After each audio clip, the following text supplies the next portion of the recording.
vem na guitarra campeira com rendilhas pela boca, lembranças desta milonga de um campeiro domador que ao calar das madrugadas já tiflava na mangueira, formando sob a boeira parelhas de cascos novos, só pra mostrar aos mimosos um Rio Grande sem basteira.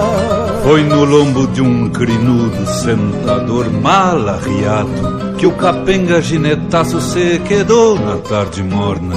No passo da assombração corcoviou o lazão reiuno e o capenga apertado, com um par de espuelas ferrado, prendeu seu último grito.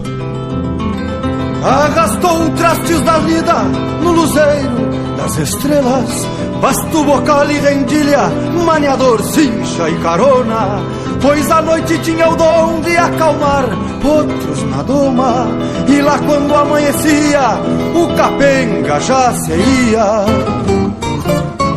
Reunindo tropas gavionas o capenga já se ia.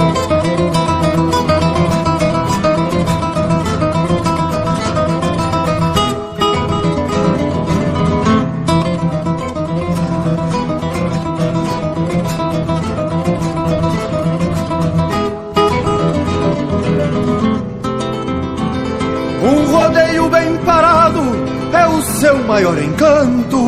Ali ensinava o canto para os baguais que eram seus filhos, mas estava em seu destino este lazão, cor de ouro, com baldas de outros lumbilhos que lhe matou num estouro.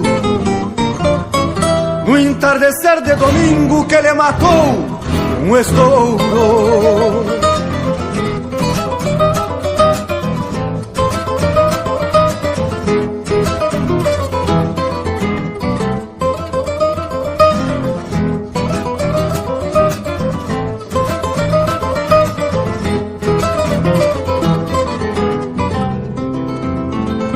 E agora calo a guitarra, é o meu sinal de respeito, a memória de um gaúcho que fez da doma um sinuelo.